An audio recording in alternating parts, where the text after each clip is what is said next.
السلام علیکم to all guys. آج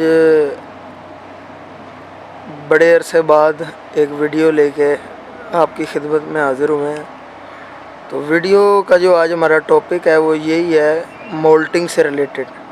کیونکہ جو باز ہے جیسا کہ آپ لوگوں کو پتہ ہے کہ یہ مائیگریٹ کر کے آتا ہے پاکستان میں اور پھر واپس چلا جاتا ہے اور ہر سیزن کے سیزن آتا ہے.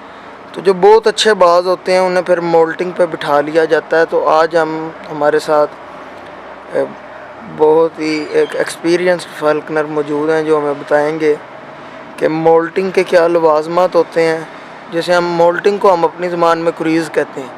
تو اس کے کیا لوازمات ہوتے ہیں, کیا سیزن ہوتا ہے, کس وقت پرندوں کو بٹھایا جاتا ہے, کب اٹھایا جاتا ہے اور کن کن چیزوں کا دھیان رکھنا پڑتا ہے.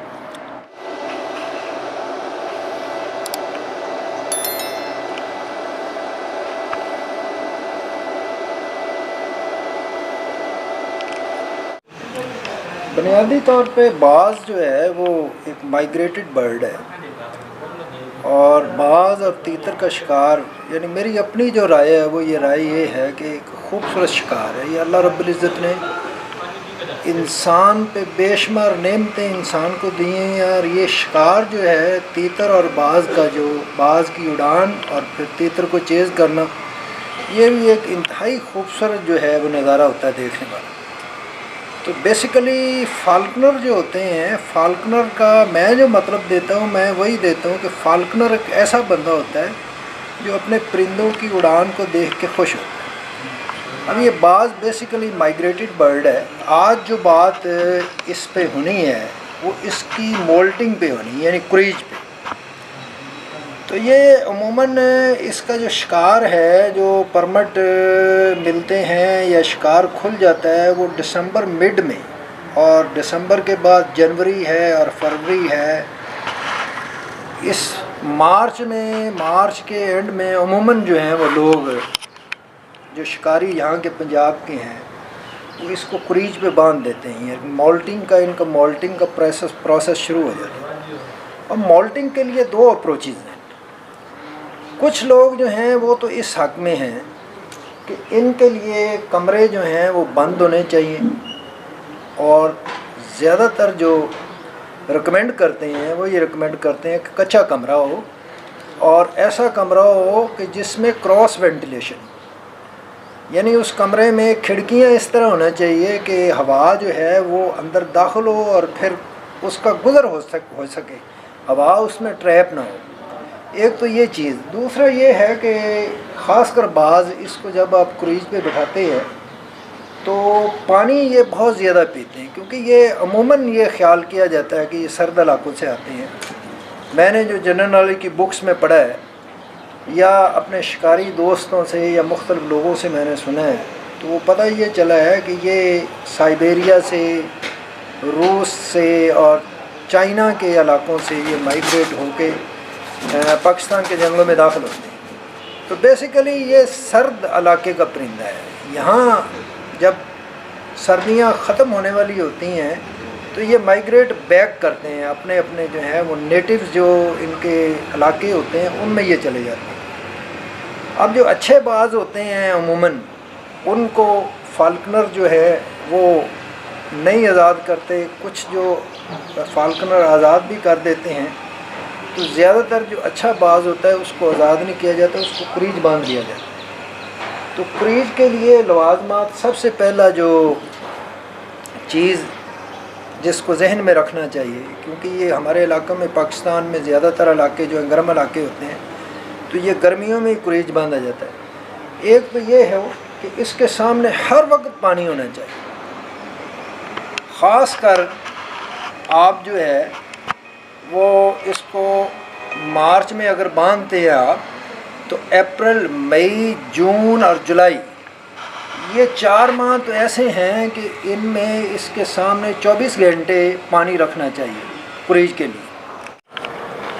اب یہ جو خاص کر یہ جولائی کے بعد جو مہینے ہوتے ہیں, جولائی, اگست اور سپتمبر, اس میں مچھر جو ہے وہ بہت زیادہ آ جاتا ہے. تو جو اچھے شکاری ہیں نا، استاد شکاری جو ہمیں جنہوں نے بتایا یا ہم نے خود بھی فیل کیا ہے کہ ہم جو ہے وہ اس کا ٹائم لے لیتے ہیں کہ صبح کے وقت پانی رکھتے ہیں جب مچھر وغیرہ کا زور نہیں ہوتا، اور شام کے نزدیک جو ہے وہ پانی ہم اٹھا لیتے ہیں یا پھینک دیا، پھر تازہ پانی اسی طرح۔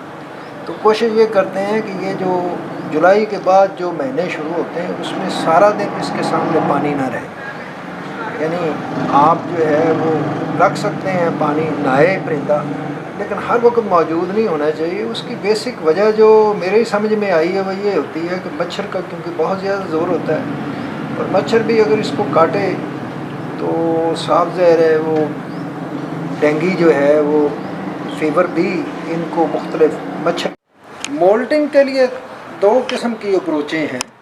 کچھ لوگ تو کہتے ہیں کہ کمرہ بالکل بند ہو، وہاں آنا جانا کسی کا نہیں ہونا چاہیے، صرف تامے کے وقت بندہ جائے اور بعض کے آگے تاما پھینکے اور باہر نکل آئے۔ لیکن اس میں بھی یہ ہے کہ خیال یہ رکھنا چاہیے، ٹھیک ہے اس میں بھی کریج کرتے ہیں جانور، لیکن جہاں جو کمرہ ہے وہ کراس وینٹیلیشن کا خاص اہتمام ہو، مت ایسا کمرہ ہو کہ جس کا جو ہے وہ ایک طرف ہی کوئی کھڑکی وغیرہ ہو کہ ہوا داخل ہو اور کراس وینٹیلیشن نہ ہو، یعنی کھڑکیاں کم از کم دو اس رخ پہ ہونی چاہیے کہ ہوا اندر داخل اگر ہو اور پھر جو ہے وہ باہر نکلے تو پھر ہی یہ کراس وینٹیلیشن ایک اچھی بنتی ہے کہ ہوا کا آنا جانا جو ہے وہ رہتا ہے، اس میں جانور بھی خوش رہتا ہے۔ کراس وینٹیلیشن سے یہ ہے کہ کمرے میں حبس پیدا نہیں ہوتا، تازہ ہوا کا آنا جانا جب رہتا ہے تو اس کا اندر کا جو روم ٹمپریچر ہے، ایٹماسفیئر ہے، وہ اچھا رہتا ہے۔ ایک تو یہ، دوسرا تامے کے حوالے سے بھی یہ میں عرض کرنا چاہوں گا کہ پرندے کا تامہ بہترین چیز ہے۔ کچھ لوگ جو ہیں وہ چکن کا جو ہے وہ بھی تامے کے لیے چکن کو بھی استعمال کر لیتے ہیں، لیکن میرے نزدیک یہ ہے کہ پرندے کا ہو۔ دیہاتوں میں رہنے والے خاص کر جو لوگ ہیں ان کے پاس یہ بڑے اچھے اپرچونٹیز ہوتی ہیں کہ کبھی کوے کو جگہ تامہ دے دیا، کبھی فاختہ کا دے دیا، کبوتر کا تامہ دے دیا۔ اور کریج کے لیے بہترین چیز جو میں نے دیکھی ہے جو سپیڈ اپ کرتی ہے کریج کے، وہ گلہری کا تامہ جو ہے وہ بڑا زبردست ہے۔ اچھا کچھ لوگ جو ہیں مختلف قسم کے لیزرڈز بھی ریکمینڈ کرتے ہیں، اگر بعض کھائے تو اس سے بھی جو ہے وہ سپیڈ اپ ہوتا ہے۔ باقی مختلف جو ہیں وہ دوائیاں ہیں، دیسی دوائیاں، تو وہ بھی شکاری استعمال کرتے ہیں۔ تو یہ تو اپروچ ہے ان لوگوں کی جو یہ کہتے ہیں کہ کمرہ بند ہو۔ اب کچھ جو ہیں وہ بازدار یا فالکنر ہیں، وہ اس حق میں ہیں کہ مولٹنگ والا جانور ایسی جگہ پہ بٹھانا چاہیے جہاں پہ لوگوں کا آنا جانا ہو تھوڑا بہت اور جانور دیکھتا رہے۔ اچھا میں بھی اسی حق میں ہوں، میں یہ کہتا ہوں کہ جب جانور کو کریج پہ آپ باندھتے ہیں تو ایسی جگہ پہ آپ بٹھائیں جہاں پہ لوگوں کا گزر ہو۔ اگر گھر بٹھاتے ہیں تو گھر والوں کا آنے جانے کا باز دیکھتا رہے کہ بندے گزر رہے ہیں، انسان گزر رہے ہیں۔ اس میں یہ ہے کہ جب آپ کریج پہ باندھتے ہیں تو صاف ظاہر ہے شکار اس سے آپ کھیل چکے ہوتے ہیں۔ جب آپ کریج پہ باندھتے ہیں فرسٹ ڈے پہ تو جانور کا بالکل ڈر جو ہے وہ ختم ہوا ہوتا ہے۔